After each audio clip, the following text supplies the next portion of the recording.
I like our TD. He knew right to go into the game after I said, "Oh, let's do it," awkwardly. Josh great. is amazing, Josh everyone. Yes. So shout out to Josh and Chad if you're there. That's right. Well, here we go on Daybreak at the top of the map. It is our Red Terran player winner of the last game. It is dignitas.SjoW, or as everyone used to call him in the NA scene, SJoW. SJoW. Or SJoW. Remember that when casters didn't know how to say? Yeah. Show? And here we go at the bottom of the map. In the blue, from ESC, it is Akki. Or Akki? Or Akki? I'll go with Akki. That was my initial thought. I think Akki is okay. We'll stick with that. And Akki versus SJoW. Akki versus Daybreak. SJoW. And SJoW bidding with a supply depot inside of his main. A few of you may be thinking about, wait a second. It's a Zerg player. Why isn't he walling? Well, there's a few pretty good reasons for that. Of course, a little bit more economical. Allows him to protect against early pools a little bit better as well. And frankly, in the current state of TVZ, you're not going to get early pooled anyway. Yeah, they're going to go hatch first. And SjoW doesn't scout, so it's not like he needs to get that SCV any closer to his opponent's base anyway. So exactly. It's fine. And excuse me, yeah. Putting the barracks down in his main as well. He can always wall that off later on, but like you said, I mean, what is he worried about? A 6 pool? Yeah. Generally doesn't happen on this map, although if Akki knew his opponent, he may consider it, because SjoW, of course, is known to kind of take these risks early on in a lot of his matchups. So, if you know who you're playing against, it's something that you can take advantage of. Yeah, but Akki has indeed gone for hatch first and pool afterwards, so nothing out of the ordinary at all. Now, some Terran players have been going after gasless fast expands into reactored Hellions afterwards. He is not. He is going to go for the one base variant of the reactored Hellions. Well, SjoW has always loved his Hellions. Right from the very beginning, he in TVZ, the first thing he sends across the map is always a Hellion. So this isn't surprising one bit that he's going for this opening. And that's another part of why we don't see him wall off, because if you do have Hellions out basically about as fast as possible, then you can handle Zerglings fairly easily. So yeah, you may have thought that SCV was going to build a wall. No, he's building a command center. That is there it true. Is. Yep. And so SjoW going to float out and now start to begin the process of walling this off. Now, of course, he's leaving a little bit of space there so we can drop down an add-on very quickly. But this is an interesting way to get at this. I mean, he's saving up quite a bit of gas. It's not been expended on anything. It's going to be a while before he has the minerals for that factory once again. So this is I've not seen this particular version of this build. It's still going to result in basically the same thing. Reactored Hellions is just a weird way to order it up. Yeah, he could have gotten his factory down a little bit sooner. He needed to get the supply depot down, obviously, just because he was going to be stuck at 19 supply otherwise. But it's a little bit, I don't know. I'd be curious to hear his reasoning why he decides to order things like that. But that's not a problem. So we've got the reactor on the way, factory on the way, Zerglings on the way. Yeah. And saving up for Zergling speed now is Akki. Back on SjoW's side, though, looks like, is he going to be able to get those SCVs? Wow, actually putting those SCVs into the line of fire. Very good control, though, pulling back the injured SCVs one by one. Jack sees that and says, nope, I'm done. He's like, now I understand. His micro was just too good. Oh, is he going to lose an SCV? No. Wow, very nicely played by SjoW. Not losing a single SCV in that engagement. It's impressive. That was a show. It was a show. You know, it is showtime. SjoW giving us a show. Right. Oh, God. Tech Lab going down to that barracks just in case there are any roaches coming, which there are. Uh-oh. So it's good that he put one down there. That's true. So now, of course, could be kind of a blast from the past and just a defensive roach warren. A real question is going to be how much gas will he save up? Put down a bailing nest because he's only got 2 harvesters on gas right now. So it looks like he's just going to produce. Oh, did he just put a forget third one in there? That was just kind of a mistake. Yep. All right. Yep, I've noticed every once in a while what I do is I just grab 3 drones and I just click them over there, and then I hit the button that says return minerals in case they're carrying any. And once in a while, one of them doesn't quite get the command for some reason and doesn't go over there. So yeah, that does happen every once in a while. Oh boy, 6 roaches are on the way now. So Akki going to put on quite a bit of pressure. Is he going to put up a bailing nest behind this? No, actually, he pulls 2 of those drones off of gas one more time. So he's going to push with some roaches, but not going to follow this up with any bailing play. Yeah, I'm curious to see what he's got planned for the rest of this early game here. There are, I like this, 2 reactors by SjoW, so we'll be getting his upgrades. But this roach pressure from Akki isn't going to be, I don't, it's right on the edge. I don't think he's planning on going all in with this, but it will work pretty well. What you see a player like Stefano do a lot is use the roaches early on, sort of like mobile spine crawlers to a certain extent, and then just fast tech up to Ling Infestor Broodlord. But Akki may have something a little bit different in mind. Right now, he is just sending those roaches across the map, and the Hellions are coming in behind here. Yeah, Hellions are coming in behind. We have another 16 Lings that are just about to pop out as well. So this is a lot of units coming at SjoW right now. SjoW pretty all in. Yeah, SjoW doesn't have a lot sitting at the back. The roaches are able to sneak on through as it is. So these Hellions aren't going to last too long against that kind of firepower. SCV's pulled off the line, though. 1,000 minerals almost banked up right now for Akki. The macro is just not there. Now he's making some drones. Yeah, now he's sending some more units across the map. And his units didn't all hit at the same time. I mean, if this had all come at once, I think he could have just outright crushed SjoW. As it stands, he's still doing a lot of damage. But you're now running all of those roaches past as they're being hit the entire time. And unfortunately, Akki just, he had the potential to end the game here, but as it stands, SjoW actually going to be able to clean this up. He's getting a macro hatch right now, but it's way too late. It's that the minerals that are in the bank right now could have been a lot of other things. How many larvae does he have at the moment? Okay, so yeah, some larvae that he could be using right now. He's very, very low on gas as well, as you can see. I mean, he's taking his other gases now, taking a third, but this is just a really kind of confused overall strategy by our Zerg player right now. I mean, it kind of looked like he was going in. I think he's used to doing a lot more damage with that type of thing. But SjoW, I mean, he's great. He's one of the best European Terran players, so he's not going to be phased by that kind of very loosely sort of disjointed, I'm going to throw roaches and lings at you for a little bit thing that Akki tried to do. And look at that, still 1,000 minerals in the bank right now. This is just, I hate to be, harsh, but this is just kind of poor play from our Zerg player right now. But Akki does have a pretty good worker lead, so we'll see if he's able to build off of that. But Lair Tech's coming up, but of course he doesn't have the gas to support the amount of minerals if he was saving up for a high-tech unit, so just very, very weird stuff. Those Hellions going to move away now. With 4 gas, I mean, you can put down the Infestation Pit or the Spire if you want to as as Lair finishes, and then just kind of save up gas. So that's okay. It is going to be a Spire Tech from Akki. There it is. And, and the Baneling Nest as well. So yeah, just going to move into a standard Mutiling Baneling from here. And that could work okay against SjoW. I mean, SjoW just did invest a lot into those Hellions, and his Marine count is maybe a little bit lower than some Terran players have. But overall, he should still be prepared for this. We'll have to kind of wait and see. Yeah, and SjoW sitting on 5 barracks now, as he did just produce 4 more, throwing on a lot of add-ons, so he's going to be producing an immense amount of Marines at this stage of the game, and finishing up that factory. Now, we've seen, that starport is what I meant to say, I apologize. We've seen a lot of players doing this recently as well, which is prioritizing the reactored starport units and then going into tanks a little bit later as the game goes along. And unfortunately, those roaches, doesn't matter that they're pretty good against Hellions. There's just way too much damage output from that many Hellions. Yep. Now, the way that Akki is playing this, I actually kind of think this style is cool.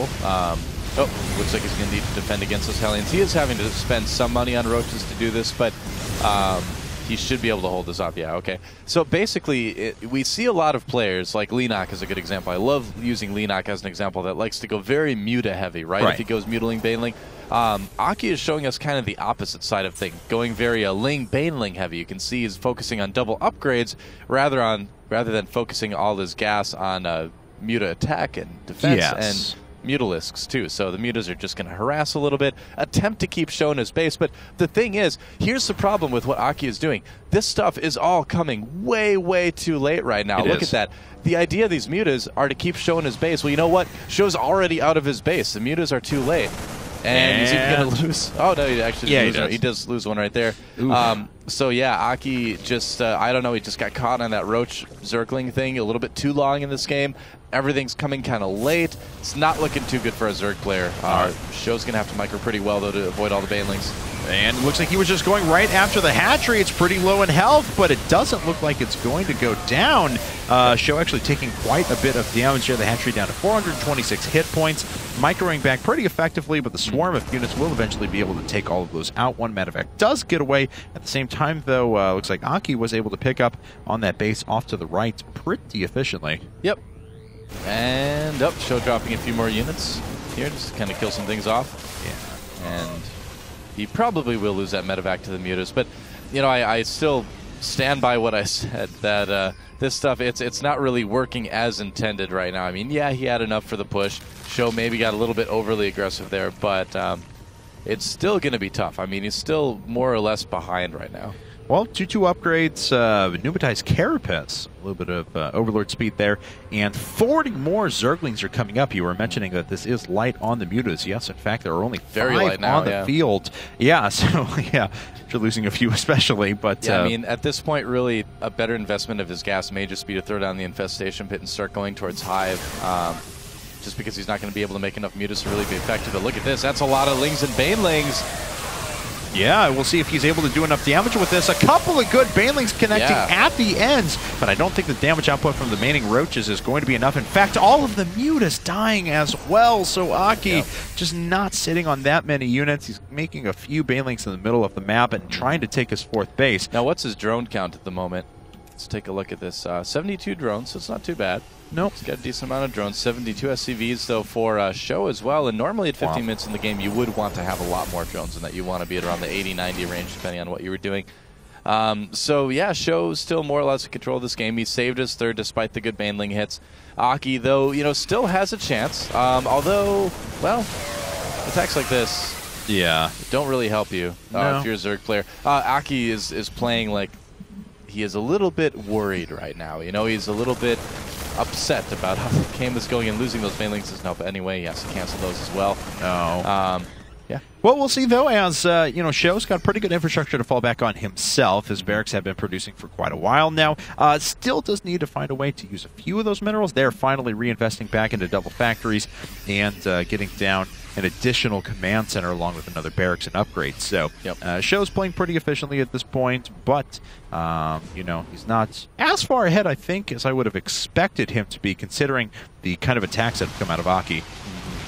Well, it's more, as we see these mutas doing some harass, SjoW actually not putting down any turrets or anything like that. It's a bit surprising, but, oh, there's the drop coming to the main. That could, well, I guess he's going to turn it around. All right, so basically I had something I was going to talk about, then I completely forgot because a bunch of stuff happened. So. That's okay. Continue. Carry on. SjoW is trying to take a base right now, but of course had to send some units back to defend against those mutas inside of his main. He does have another command center finished up, so he can float down and become a planetary inside of this pocket expansion if he so desired. I remember what I was going to say now. Oh, yes. It's not so much a matter right now of the unit counts and the worker counts and things like that. It's a matter of kind of trading efficiently. I mean, you always want to be a base ahead, really. And Akki is sort of. He just got that hatchery up, but look, SjoW's actually moving his 4th base in position as well. So in terms of trading armies efficiently, in terms of getting the advantages that you need to get as a Zerg player in ZVP, Akki has just not been able to do that. And it all goes back to that kind of failed early aggression, that all-in that didn't work. And since then, you just kind of have to play from that behind point the entire game. It's a rough feeling. I know every Zerg feels it. Yeah, and we know that SjoW is a pretty passive player as well, catching a nice Overlord cache, though. That helps a lot, yeah. Yeah, so blocks pretty good. Oh, wow, gets another one up top. Wow. But SjoW's a pretty passive player, so, I mean, he's going to take, looks like he was moving towards taking his 5th base, and that's a big army. Going to make sure that he's ready to rock, and then get us all his upgrades and infrastructure in place, and then kind of move out afterwards. Oh, man. Akki being aggressive once again, though, may be able to catch that Thor, but there are a couple of tanks that are sieged up. The Banelings haven't been able to roll in quite yet, but now they're finally going to go through. They can hit the command center. No trying to roll after the Marines. And the siege tank sitting in the back has been able to target down quite a few of those. Yeah. Akki is able to clean most everything up here inside of the middle, including both those tanks, but there's enough stuff left over for SjoW. I mean, he needed to start doing some significant economic damage and really wasn't able to do so. Yeah, he did lose a few SCVs at the end, but overall really well split by SjoW. That was actually a very well microed fight. You know, he did lose most of his army there, but in the end, another, inefficient trade for Akki, unfortunately. And now he's going into Ultras. Okay. So that may be something that Thor isn't expecting. Or did I just say Thor? Thor? I just said the mighty Thor has decided to descend from I have this Asgard image to of play Chris this game. Hemsworth playing. I'm seeing a Terran. I'm thinking like Swedish Terran. I just saw Thor die, so I'm like thinking, what's going to be good against Ultras? Well, Thors and Marauders, so I just say Thor. Thors that's and like literally Thor, what actually. happens sometimes. I believe Thor himself would be pretty good against mutas. I'm just throwing that out there. Thor is like, he loves Thors. That's true. He's the reason that it's still in the game. He's like, Blizzard, you cannot take Thors. My namesake unit from this game. Then he just smites them with his hammer. That's right. Don't do it. You'll get smited. That's true. That's actually a pretty good deterrent from taking a unit out of the game, is the potential to be smited. No one wants to be smited, even if it is by a demigod, not even like a full-on god, right? So yeah, gotta worry about that kind of thing if you're gonna mess with Thor. Fortunately, I think that would cause a lot of turnover at Blizzard. I mean, that's just me, but it might. It might. All right. So, well, Aki's upgrades are still actually looking really good. Yeah, for sure. It's a strong army. I mean, no doubt he's been keeping up on his upgrades as well as could be. Still doing a little bit of harassment with those mutas, but SjoW is just kind of this like machine that just kind of keeps rolling along, and he just can't stop it, right? Just from base to base. Much like the Juggernaut. He's taking everything. He's a Juggernaut. Yes. He's like every Marvel character just rolled into one right now. Yeah, it went from Thor to the Juggernaut. That's right. So look crazy. That's impressive, actually. He's a little bit Lobo. He's a little bit aggressive like Wolverine. Not too much. But he's building up momentum, and that's what's important for him. The Juggernaut needs to build up momentum, and here he goes. All right. Well, he's going to start rolling his way forward. He'll be able to dispatch the destructible debris pretty quickly. Yep. And good amount of mech with this as well. I mean, that Thor is certainly going to be a nice muted deterrent. But here it comes. Akki going to roll his way through. He catches his opponent on siege. But look at this. There's such a small choke point there that allows everything to get sieged up. And the Marines sitting at the back were able to dispatch quite a bit of damage as well. And all of this is going to be taken out for Akki. Unfortunately, not able to get as much done there as he would have liked at all. The mighty Thor triumphs once again. Yes, now, he does. Yeah, now we have SjoW with a pretty big advantage at this point. At the very least, Aki's probably going to lose this middle base. Yeah, I mean, things just not looking too good. It was, he was kind of playing from a disadvantage all game long. Didn't do too bad of a job of doing that, actually. But against a player like SjoW, generally, if he gets to this point in the game, he's not going to make a lot of mistakes. No, not really. So, well, SjoW kind of rolling on ahead. He's got a lot of command centers produced back at home as well, so he'll be able to continue macroing as the game progresses. Looks like he's going to try and take out another base. Kills all the banelings just as they pop up. Yeah. Very efficiently done. Hardly losing any units there. Splits his forces up very well. Well, it takes one big baneling hit there, but it was a pretty good split initially. And Akki